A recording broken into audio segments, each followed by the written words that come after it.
이 시간에는 하나님의 말씀, 은혜의 말씀으로 우리의 심령을 뜨겁게 하시는 한명기 담임 목사님께서 나오셔서 세월을 아끼십시오 란 제목으로 말씀 증거해 주실 때 말씀에 큰 은혜가 있으시길 바랍니다.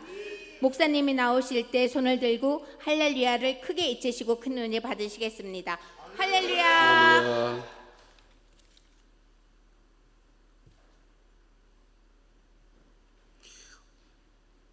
사회자인 이의 목소리를 들으니까 무슨 어디서 안내방송 하는 것 같아요. 초롱초롱한 목소리로 잘해 주셨습니다. 사랑하는 여러분, 평안하십니까? 세월을 아끼고 계십니까?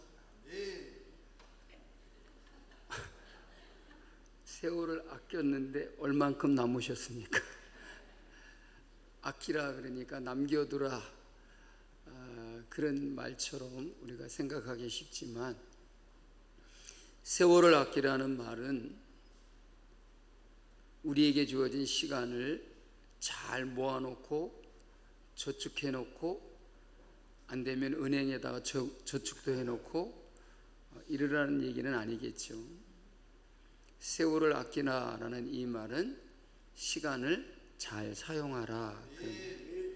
오늘 금요영성 집회에 오신 여러분들은 불금의 시간, 이 금요일 밤 이 시간을 잘 사용하고 계신 줄로 믿습니다. 이 시간이 은혜의 시간, 축복의 시간, 기쁨의 시간이 되시기를 바랍니다. 옆에 계신 성도님들과 주위에 계신 분들과 인사하겠습니다. 성도님 덕분에 예배당이 훨씬 밝아졌습니다 하고 인사하겠습니다. 내 마음도 밝아집니다 라고 인사하겠습니다.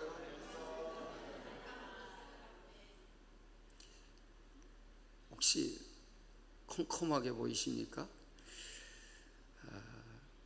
사랑하는 성도 여러분, 혹시 이런 경험 해보셨습니까? 제가 모션을 취해 보겠습니다. 여보, 내 안경 어디 있지?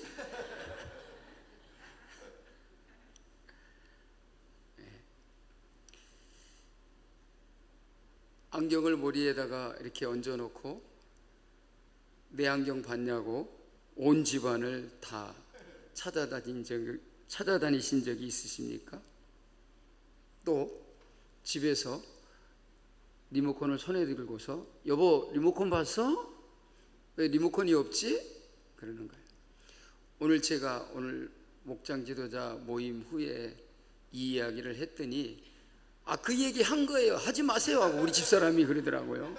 나는 해본 것지도 아닌 것 같은데 했다는 거예요. 그래서 내가 이렇게 안경 쓰고 하려고 한 건데 난 해본 적이 없는데 왜 했다 그러나 그랬더니 옆에 계셨던 박신실 권사님이 자기가 이런 경험이 있었다고 얘기하는 거예요. 차에서 내리면서 차 문을 닫고 다 하면서 전화기를 막 이렇게 전화 들고서 통화를 하고 하다가 아차, 내 전화기 차에다 놓고 왔나 보다 이러고 전화기 찾으러 차에 간 적이 있었다고 그렇게 하시더라고요. 웃음이 나는 이야기인 것 같지만 왜 그러는 걸까요? 나이가 들어서 그렇다고요? 젊어서도 그래요. 분명 가지고 있는데도 그것을 모르기 때문에 그런 거예요. 내 손에 리모컨을 쥐고 있으면서도 손에 리모컨을 쥐고 있는지를 모르는 거예요.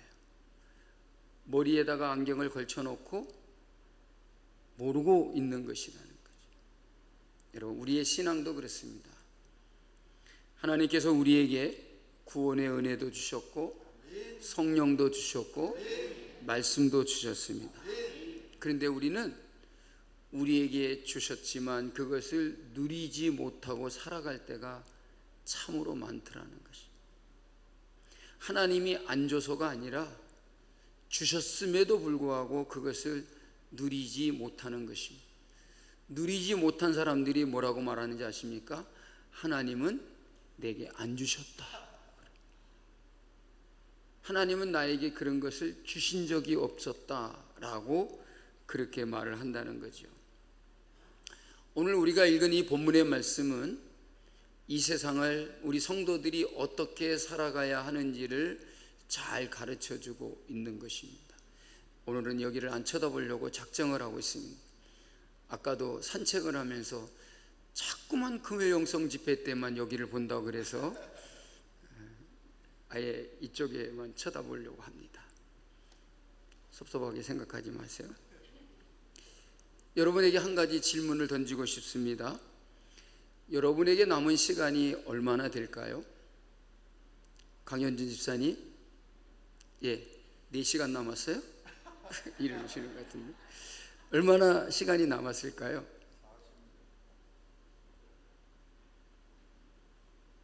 생각 안 해보셨어요? 그러면 좀 더 구체적으로 몇 년이나 남았을까요? 그때 가봐야 알겠어요? 그러면 여러분 매일매일 우리에게 얼마만큼의 시간이 주어졌을까요? 만약에 매일 아침마다 여러분의 통장에 정확히 46,400원이 입금이 되고 밤이 되면 남은 돈이 흔적도 없이 사라진다면 여러분은 어떻게 하시겠습니까? 매일 아침마다 46,400원이 정확하게 통장으로 입금이 되고 밤이 되고 하루가 지나가면 통장에서 그 돈이 다 없어지면 사라지면 어떻게 하시겠어요? 1원도 남김없이 다 써야죠. 왜? 1원 남겨놔도 없어질 거니까. 근데 여러분, 하나님께서는 우리 모두에게 매일매일 46,400초라는 시간을 우리에게 주십니다. 그리고 밤이 되면 그 시간은 여지없이 없어지고 맙니다. 오늘도 우리에게 46,400초를 주셨는데 몇 초 남았죠? 이제 밤 12시가 되면 그 시간은 다 사라지고 없습니다. 여러분들이 말씀한 것처럼 매일매일 46,400원이 내 통장에 입금이 되고 밤이 되면 그 돈이 1원짜리도 남기지 않고 다 사라지면 어떻게 한다고요? 남김없이 다 쓴다고요. 그러면 우리에게 46,400초라고 하는 시간을 우리에게 주셨으면 그 시간을 어떻게 해야 되겠습니까? 다 써야 되죠.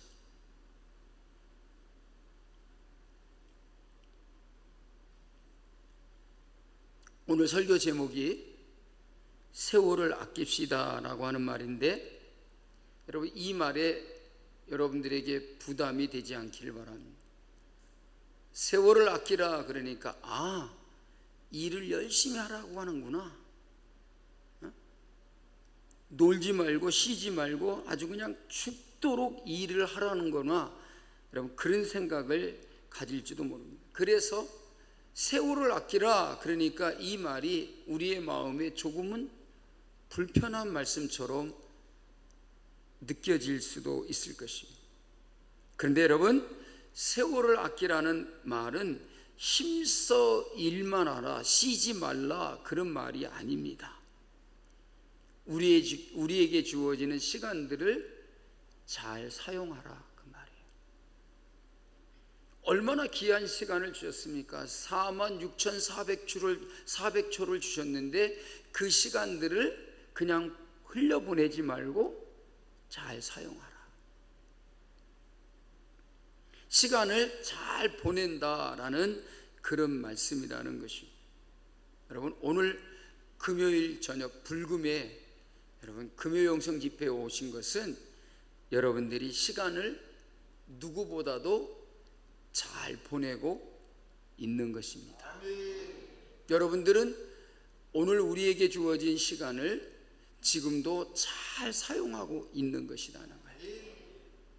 그러면 텔레비전 앞에 앉아 있으면 시간을 잘못 사용하고 있는 거예요. 왜?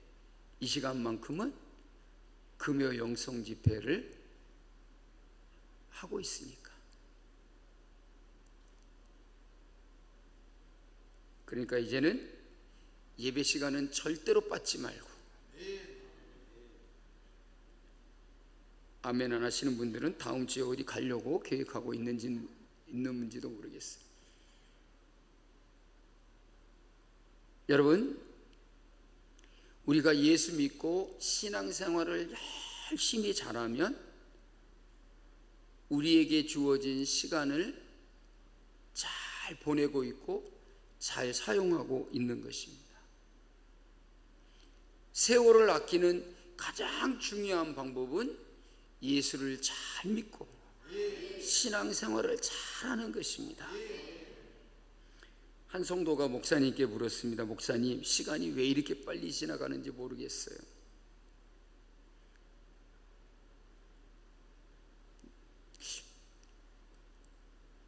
(7월 1일) 일부러 우리 소병훈 집사님과 수영장에서 못 만나고 있어요. 근데 소병훈 집사님하고 만나면 항상 금요일이 되면 뭐라 그런지 아세요? 목사님, 한 주간이 왜 이렇게 빨리 가는지 모르겠어. 정말 시간이 빨리 간다는 말을 한 주도 빠짐없이 하는 거예요. 오늘은 만날 수가 없어서 제가 오늘 또 갔다 오기만 했어요. 제가 2층에서 이렇게 내려다보고 수영하시는 거 봤습니다. 그러니까 목사님이 대답했습니다. 왜 시간이 빨리 가는 것처럼 느낌이 드냐면, 나이가 들수록 남은 시간이 적다라고 느껴지기 때문에 시간이 빨리 가는 것처럼 느껴진다는 거예요. 시간이 정말 많으면 시간이 뭐 많으니까 하고 시간이 빨리 간다라고 생각을 안 하는 거예요. 그렇겠죠? 그러니까 소집사님도 이제 인생의 나의 남은 시간이 별로 많이 안 되는 거로 느끼고 있는 거예요. 시간이 요만큼 남았으니까 빨리 간다고 느껴지죠. 그런데 시간이 안 보여, 끝이. 그러면 빨리 간다는 느낌이 안 드는 거죠. 그러자 그 성도님이 다시 말했습니다. 목사님, 그런 방법이 없나요? 그러자 목사님이 말했습니다. 하나님과 함께 살면 시간이 아무리 빨리 가도 후회가 되지 않을 겁니다. 여러분, 우리의 남은 시간, 우리에게 주어진 시간들, 우리의 인생을 하나님과 함께 살아가면 그날이 몇 날이 됐든 얼마가 됐든지 간에 절대로 우리에게 후회가 남지 않을 것이라는 거예요. 여러분, 질문하겠습니다. 여러분들은 시간이 많아서 행복하십니까? 여러분, 우리는 시간이 많이 남아서 행복한 게 아니고 우리가 시간을 잘 사용할 때에 행복을 느낄 수 있다는 거예요. 오늘 하루를 살면서 참 잘 살았다 이렇게 느끼는 사람과 나는 맨날 왜 이렇게 살지? 하는 사람과 느낌은 전혀 다를 것이다. 내가 왜 이렇게 살았지? 내가 오늘 하루를 왜 이렇게 지냈지? 그렇게 생각하는 사람은 후회가 남을 것입니다. 그런데 힘들었지만 오늘 하루를 잘 살았다, 오늘 하루를 잘 보냈다, 오늘 내가 금요 영성 집회 오기를 잘했다, 이렇게 생각하는 사람은 행복을 느낄 것이다. 어느 할머니께서 병원에 가셨습니다. 의사가 할머니 건강하시게 운동을 좀 하십시오 라고 했습니다. 그래서 매일 아침 6시에 일어나가서 동네를 걷기 시작했습니다. 제가 요즘에 수영장 그 정기권에서 떨어지고 난 다음에 수영장을 갈 수가 없어서 수영장 가서 QR코드를 찍으면 30분 운동하고 나면 다시 찍으면 500원이 적립돼요. 그 500원 받으러 제가 중원 뉴스센터를 갑니다. 근데 그냥 그거 찍으러 가는 게 아니라 그 수영하는 시간만큼 제가 그 중원 뉴스센터 아튼빌 쪽, 그 다음에 이쪽 대원 공원 쪽 그 공원에서 한 45분, 50분을 운동하고, 그리고 수영장 가가지고 수영 어디 잘 끝났나 하고 들여다보고 QR코드 찍고 하면 핸드폰에 500원이 적립됐습니다 하고 딱 떠요. 그러면 기분이 얼마나 좋은지 걸어오는 발걸음이 막 가볍습니다. 그거를 수영장 그만두기 며칠 전에 그걸 알았어요. 제가 그거를 진작 알았다면 지금 아마 10,000원 이상은 적립됐을 건데, 10,000원이 아니라 훨씬 되지. 지금 6,500원이 적립됐습니다. 근데 이 돈은 다른 데 못 쓰고 뭐 병원이나 약국이나 운동 스포츠 센터에 뭐 사용할 때 그 돈이 사용된다 그러더라고요. 어쨌든 간에 그렇게 아침마다 수영장에 못 가도 똑같이 운동을 하고 있습니다. 그리고 이 할머니가 매일 아침 6시마다 일어나 가지고 열심히 걷기 운동을 했는데 몇 달 뒤 병원에 가서 건강검진을 했더니 의사 선생님이 모든 수치가 좋아졌다 그러는 거예요. 그러면서 의사가 물었습니다. 운동을 열심히 하셨네요? 그랬더니 할머니가 이렇게 대답했습니다. 예, 그런데 우리 강아지가 저보다 더 건강해졌습니다. 왜요? 그러니까 우리 강아지가 나를 끌고 다녔습니다. 나를 끌고 다닌 강아지가 훨씬 더 건강해졌다, 그렇게 말을 했다는 것이. 여러분, 우리도 그렇습니다. 여러분, 우리는 시간을 사용해야지 시간에 끌려다니면 안 된다는 거예요. 정말 우리가 건강한 삶을 살려면 시간에 끌려다니는 사람이 아니라 시간을 잘 사용하는 사람이 돼요. 그러면 우리의 인생이 훨씬 건강해질 것이다. 믿음 생활 잘하고, 신앙 생활 잘하고, 기도 생활 잘하고, 예배 생활 잘하고, 찬양을 잘하고, 그러면 여러분 훨씬 더 우리의 인생이 건강한 인생이 될 것이다. 여러분, 성도는 시간을 지배하는 사람이 되어야 됩니다. 시간에 끌려다니면 안 됩니다. 기도할 시간을 만들고, 말씀을 읽을 시간을 만들고, 전도도 하고 봉사할 시간을 만드는 성도가 되어야 된다. 그것이 바로 세월을 아끼는 생활이다. 시간을 잘 사용하고 있는 것이다 하는 것이. 이렇게 살아가는 사람을 오늘 본문 말씀에서 뭐라고 말합니까? 지혜 있는 사람이다. 지혜. 너희는 어리석은 자가 되지 말고 지혜 있는 자 같이 하여 세월을 아끼라 그랬어요. 이렇게 살아가는 사람이 지혜 있는 사람이다. 어리석은 자가 되지 않으려면 세월을 잘 아끼라. 이 말을 달리 해석하면 신앙생활 잘하고, 예수 잘 믿고, 믿음 생활 잘하면 된다. 교회 생활 잘하면 된다.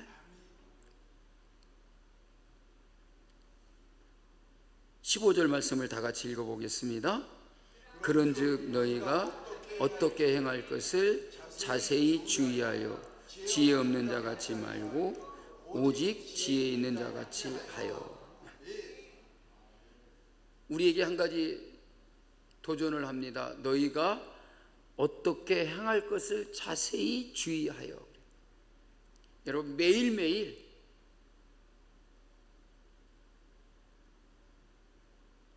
아침에 일어날 때 어떻게 살까? 내가 오늘 무슨 일을 할까? 어떤 일을 할까? 한번 깊이 생각해 보라는 거예요. 아무 생각 없이 내게 주어진 86,400초를 사용하지 말고 내게 주어진 이 시간을 어떻게 사용할까 곰곰이 좀 생각해 보라. 그래서 어떻게 하라고요? 지혜 없는 자 같이 말고 오직 지혜 있는 자 같이 하라. 지혜 있는 자 같이 하려면 어떻게 해야 되느냐? 세월을 아끼라. 시간을 잘 사용하라. 이렇게 시간을 잘 관리하고 사용하는 사람이 지혜 없는 자 같이, 다시 말하면 어리석은 자가 되지 않는다는 거예요.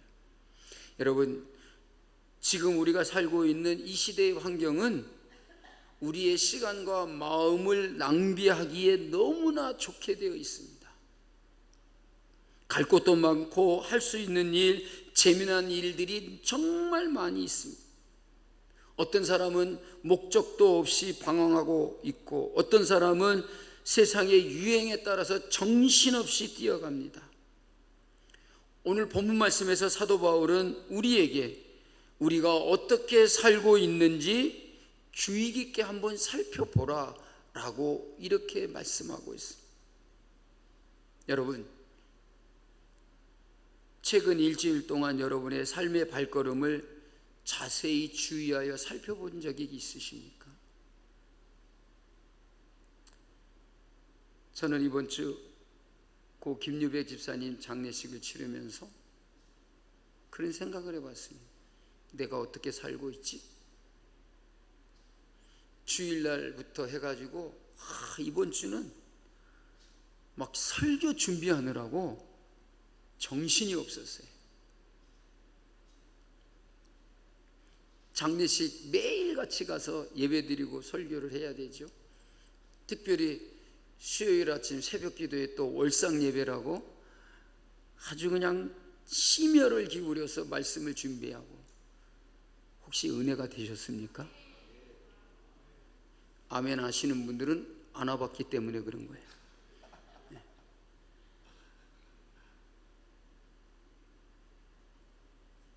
그런데다가 다음 주부터 또 하늘문이 열리는 특별 새벽기도 준비를 하는데 설교 준비할 때마다 하늘문이 열려야 됩니다, 하늘문이 열려야 됩니다 하고 설교 준비하느라고 막 정신이 없어.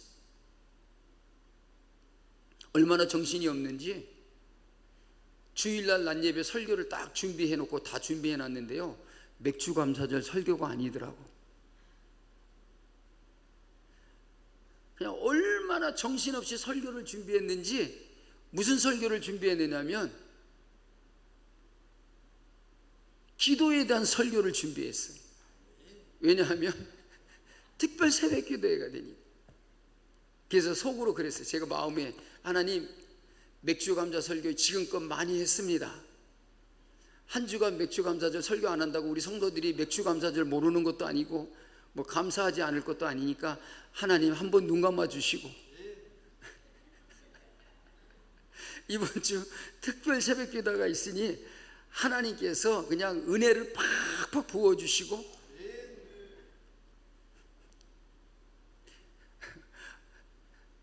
영 감동이 안 되시는지 아멘은 안 하신 것 같아요. 그래서 그냥 에따 모르겠다, 맥주 감사절 설교 내년, 맥주 감사절 설교 내년에 하고 올해는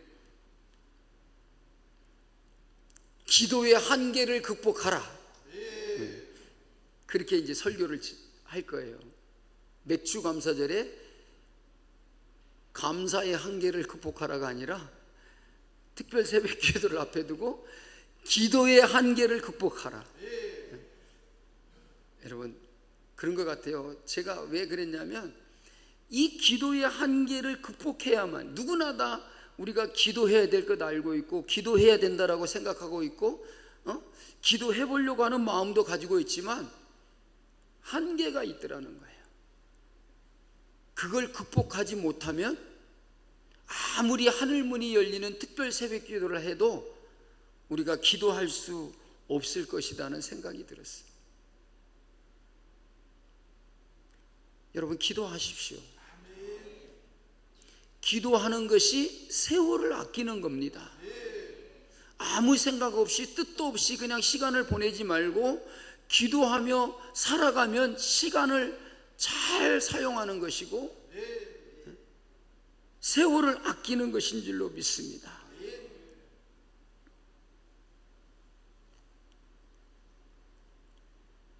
여러분, 내가 지금 어디로 가고 있는지, 내가 무엇을 위해서 살고 있는지, 내게 주어진 시간을 지금 어떻게 사용하고 있는지 멈추어 서서 여러분 고민해 보셨습니까? 바울은 지혜 있는 자의 첫 번째 특징으로 어떻게 행할지를 자세히 주의하여 보는 것이다 라고 이렇게 말씀하고 있습니다. 이 말은 어떻게 행할지를 자세히 주의하여 보라는 이 말은 우리에게 영적인 긴장감을 늦추지 말라는 거예요. 해이해진 마음, 해이해진 생각을 가지고 살려고 하지 말고 언제나 영적인 긴장감을 가지고 살라는 거예요. 여러분, 지혜로운 자와 미련한 자를 가르는 기준이 무엇입니까? 세월을 어떻게 대하는가에 달려 있다는 거예요. 세월을 아끼는 사람은 지혜로운 사람이고 세월을 아끼지 않는 사람, 즉 시간을 잘 사용하지 않고 있는 사람은 지혜 없는 자다는 거죠. 여러분, 성경이 말하는 지혜는 똑똑한 것이 아닙니다. 내 삶의 영적인 돋보기로 자세히 들여다보는 것이라는 거예요. 왜 그래야 될까요? 16절 말씀에 그 답이 있습니다. 아시죠? 모르십니까? 따라서 하겠습니다. 때가 악하니라.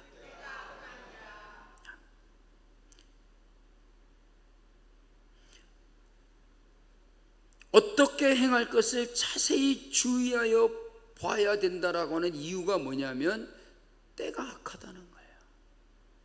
우리가 살고 있는 이 때가 악하다.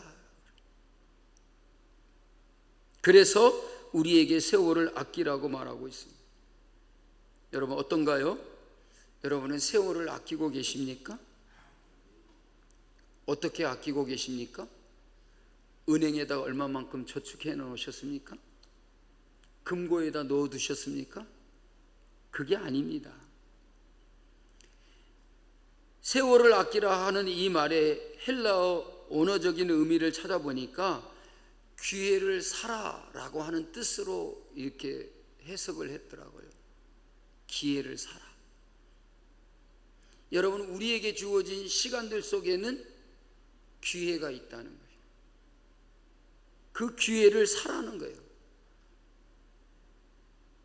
여러분, 시장에서 물건을 살 때에 돈을 지불하고 가지고 오는 것처럼 이 악한 세대 속에서 허송세월하지 않도록 흘러가는 시간을 건져 올려 대가를 지불하고 그 시간을 하나님의 시간으로, 믿음의 시간으로 만들라는 것이, 그런 대가를 지불하라는 것이. 여러분, 세상 사람들이 사용하는 시간과 믿음의 사람들이 사용하는 시간은 다릅니다. 우리는 우리에게 주어진 시간을 대가를 지불하고 하나님의 시간으로 만들어가는 사람인 것입니다.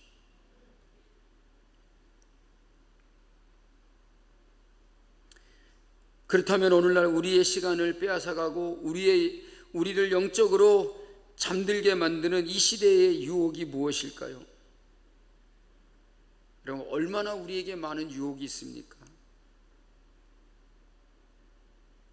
요즘 많은 젊은 사람들, 또 현대인들은 뭐 넷플릭스, 유튜브 그냥 그런 거 보느라고 시간을 많이 보내지 않습니다. 끝없는 염려와 걱정의 마음을 빼앗기고 있고요. 영적인 일에는 게으르면서 세상의 소문과 유행에 민감하는 것, 이 모든 것이 우리가 악한 세대에게 기회를 빼앗기고 있는 모습일지 모릅니다. 여러분, 지혜로운 성도는 흘러가는 시간 속에서 예배의 자리, 기도의 자리, 섬김과 사랑의 자리를 사수하는 사람인 줄로 믿습니다. 여러분, 때가 악합니다. 선하지 않습니다. 요즘 세상은 악하여서 믿음으로 살지 못하게 만들고 세월을 헛되게 보내게 하는 것들이 우리의 주변에 너무나 많이 있다는 사실. 여러분, 우리의 신앙생활을 방해하는 것들도 너무나 많다는 것입니다. 자칫 정신을 잘못 차리면 이 귀중한 시간들을 빼앗겨 버리는 그런 세상이 되고 있습니다. 자칫 잘못하면 우리도 어리석은 사람이 되고 만다는 것입니다. 여러분, 인생의 시간이 어떻게 되었는지 모르고 그냥 마냥 정신없이 살다가 가게 될 것이라는 것입니다. 그러면 어떻게 하는 것이 세월을 아끼는 지혜일까? 17절과 18절 말씀에 보면 다 같이 읽어보겠습니다. 그러므로 어리석은 자가 되지 말고 오직 주의 뜻이 무엇인가 이해하라. 술 취하지 말라. 이는 방탕한 것이니 오직 성령으로 충만함을 받으라. 세월을 아끼는 지혜가 뭐냐? 첫째는 주의 뜻이 무엇인가를 이해하고 사는 거예요. 여러분, 하루를 살면서 주님의 뜻이 무엇일까? 내가 살아가는 내 삶의 주님의 뜻은 무엇일까? 여러분, 이해해 보셨습니까? 우리가 살아가는 삶은 그냥 사는 게 아니고 내가 사는 삶 가운데 주님의 뜻이 무엇일까를 날마다 이해하라는 거예요. 그리고 술 취하지 말라. 왜? 이는 방탕한 것이다. 안심이 된다. 왜? 나는 술을 안 마시니까. 그러면서 오직 성령의 충만함을 받으라.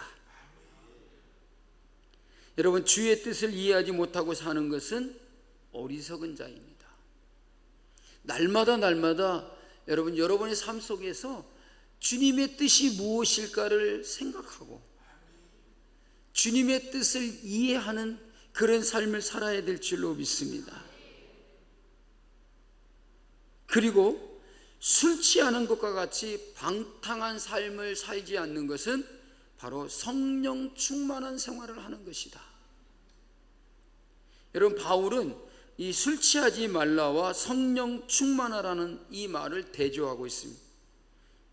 술 먹는 사람들이 있기 때문에 술 취하지 말라는 말이 아니라 성령의 충만함을 받으라는 이 말과 대조하기 위해서 술 취하지 말라고 하는 거예요. 여러분, 성령 충만을 설명하면서 왜 술 취하는 것과 비교했을까? 누가 아실까요? 바울이 말하고자 하는 목적은 성령의 충만함을 받으라고 하는 것이 바울이 말하고자 하는 뜻이에요. 그런데 성령 충만함을 받으라고 하면서 술 취하지 말라는 것을 대조하고 있다는 거예요. 여러분, 왜 그렇게 대조를 했을까요? 아시는 분이 있으면 제가 10,000원을 드리겠습니다.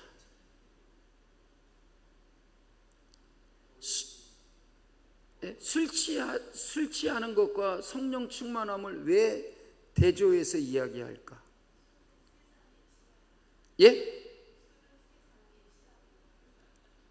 술은 세상에 취하는 거고, 그럼 성령에 충만한 것은 교회에 취하는 거?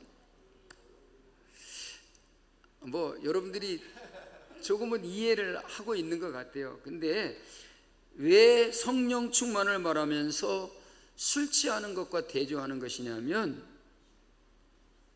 이 성령 충만함과 술 취하는 것, 이 두 가지에는 공통점과 차이가 있기 때문이다. 그거를 얘기하기 있는 거예요.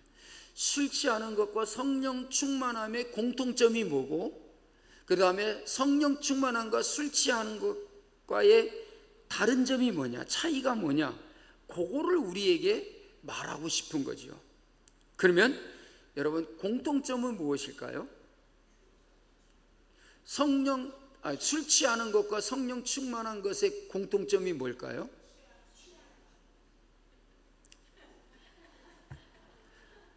그러면 성령 취하라, 성령에 취하라. 술 취하지 말라 그러면 성령에 취하라 그래야 되잖아요. 취하는 건 아닌 것 같아요. 물론 취하는 말의 의미를 해석해 보면 그런 뜻일 것 같아요. 뭐냐면은 지배를 받는다는 거예요. 술에 취하는 것은 술의 지배를 받는 거고, 성령 충만함은 성령의 지배를 받는 거예요. 보세요. 여러분, 술에 취하면 취해 보셨나요? 그렇다고 실험해 보겠다고 내일 이슬 한 병 사다 놓고 마셔보고 경험해 보려고 할 필요는 없을 것 같아요. 제가 설명해 드릴 테니까요. 술에 취하면 내 의지가 아니라 술 기운이 나를 지배하는 것이죠. 그래서 걸음걸이도 그렇고 말도 술의 지배를 받는 거예요. 그래서 혀도 꼬부라지고.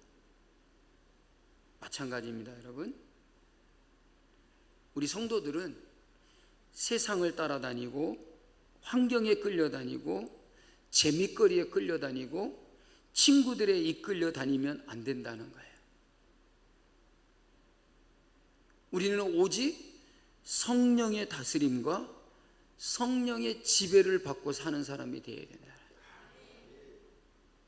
내 생각과 내 판단과 내 감정이 아니라 성령이 이끄시는 삶을 살아야 된다는 것이죠. 그래서 술 취하는 것을 바울을 대조하면서 성령의 충만함을 받는 삶을 설명하기 위해서 이렇게 비교를 하고 있는 거예요. 우리는 술 취하지 않아도 술 취한 사람들을 우리는 금방 알 수 있잖아요. 술 취하게 되면 어떤 행동을 하게 되고 어떤 모습이 되는지를 금방 알 수 있잖아요.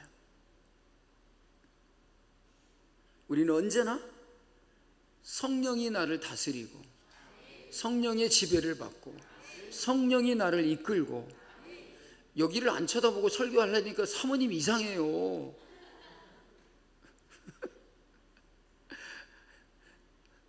여기 봐봐요. 말씀 들으려고 하는 분들이 여기 많이 있잖아요.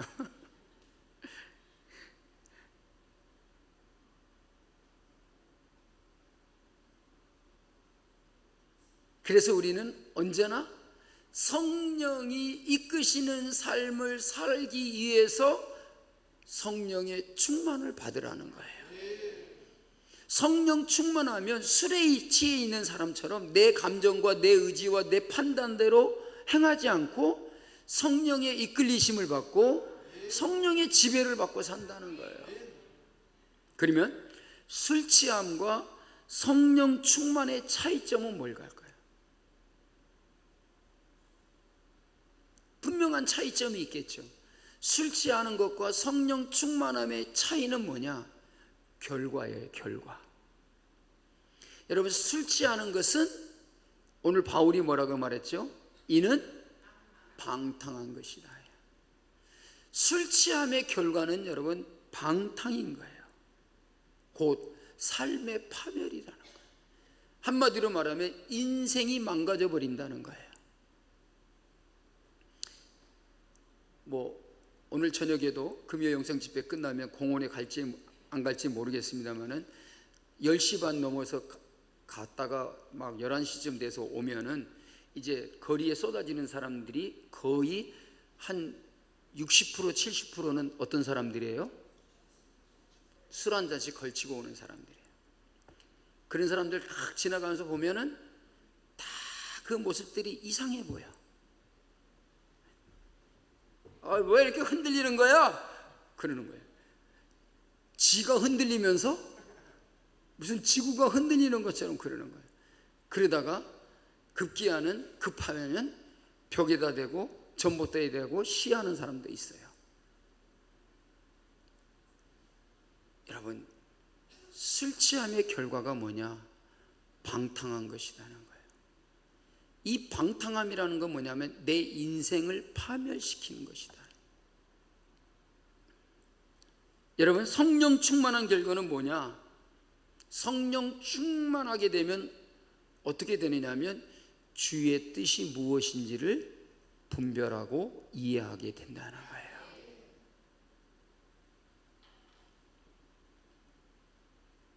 여러분, 그렇게 살아야만이 우리가 세월을 아끼는 삶을 살 수 있다는 거예요. 많은 사람들이 묻습니다. 목사님, 하나님의 뜻을 어떻게 알 수 있습니까? 사실 여러분, 하나님의 뜻은 그렇게 복잡하지 않습니다. 성경에 이미 많이 기록되어 있어요. 여러분, 하나님의 뜻이 뭘까요? 한 가지씩 다 대답해 볼까요? 김은태 권사님, 항상 기뻐하는 거 맞지요? 한영애 권사님, 여기 있는 거 다 얘기할 거려고 그러죠? 그 다음에 박신복 권사님, 모든 일에 감사. 다 맞아요.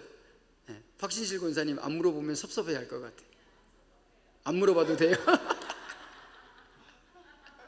오늘 김정희 권사님, 오늘 그 목장 지도자들이 이렇게 모이면서 기도도 하고 이렇게 하면서 오늘은 이제 본인들끼리 어디 가려고 아마 계획을 세웠나 봐요. 근데 이게 시간이 다 흘러가 갖고 날씨도 좋아지고 그래서 어디 안 가고 우리 교육자들하고 식사하겠다고 오늘 밥을 사줬어요. 그래갖고 이제 한참 얘기를 하는데, 뭔 얘기를 하면 우리 박신실 권사님은 하나도 아니오가 없어. 그냥 뭐 했다 그러면 나는 아니야, 뭐 이런다 그러면 나는 안 그래, 막 이러면서 막 하니까는 옆에 있던 김정희 권사님 뭐냐면 잘난 체 하는 거야. 김정희 권사님 안 오셨나요? 잘난 체 하는 게 아니라 자랑하는 거라 그래요. 자랑하는. 죄송합니다. 자랑하는 거라고 그러더라고요. 많이 있겠죠. 성경에는 이미 하나님의 뜻이 우리에게 무엇인지를 잘 말씀해 주고 있어요. 뭐 용서하는 거, 사랑하는 거, 그렇죠? 감사하는 거, 은혜를 베푸는 거, 이 모든 것이 하나님의 뜻이라는 거죠. 뭐 거룩하게 사는 거, 예배하는 거. 근데 여러분, 이미 하나님의 뜻이 무엇인지를 우리에게 잘 말씀해 주었는데도 우리는 뭐라고 말하면, 목사님, 하나님의 뜻이 뭘까요? 이렇게 물어본다는 거예요. 여러분, 몰라서가 아니에요. 우리는 하나님의 뜻이 무엇인지를 이미 성경에 기록된 것을 통해서 많이 알고 있어요. 그런데 많이 알고 있지만 우리가 그것들을 잘 기억하지 못해요. 그거를 잘 실천하지 못해요. 하나님의 뜻을 우리에게 이미 알려주셨는데 우리는 잘 안 하는 거예요. 그래서 우리에게 뭐라 그러는 거예요? 성령 충만함을 받으라. 성령 충만하라. 그럴 때에 우리가 그 하나님의 뜻을 잘 행할 수 있다는 것이죠. 어느 아이가 엄마에게 물었습니다. 엄마, 오늘 저녁에 뭐 먹어요? 엄마가 말했습니다. 숙제부터 해. 근데 아이가 계속해서 엄마, 오늘 반찬이 뭐예요? 엄마가 결국 말했습니다. 숙제 다 하면 알려줄게. 여러분, 하나님께서 늘 하나님의 뜻을 알려주세요 라고 말하면 하나님이 우리에게 뭐라고 말할까요? 네가 해야 할 일부터 해.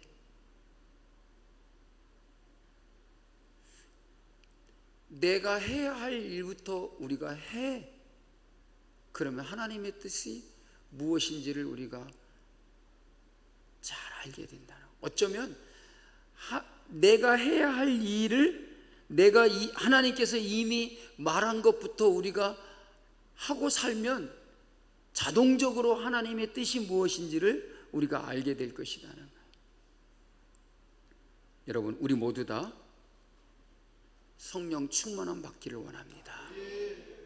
그래서 하나님의 뜻이 무엇인지를 이해하고 하나님의 뜻을 분별하고 날마다 우리에게 주어진 시간을 잘 사용하기를 주님의 이름으로 축복합니다. 이야기하고 말씀을 정리하고 마치겠습니다. 어떤 성도님이 새벽기도를 열심히 나오셨어요. 그러자 남편이 물었습니다. 새벽마다 기도하면 뭐가 달라져? 그러자 아내가 웃으면서 말했습니다. 당신이 아직 살아있는 걸 보면 효과가 분명히 있는 거지. 당신이 살아가 있는 건 내가 새벽기도 하는 덕이야. 그 말인 거예요.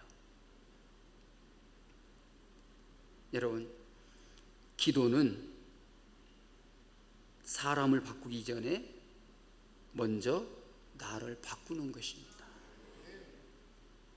바울은 성령 충만한 사람에게 나타나는 구체적인 삶의 이야기를 얘기합니다. 성령 충만한 사람의 모습을 19절부터 20절에 보면 5가지로 말하고 있습니다.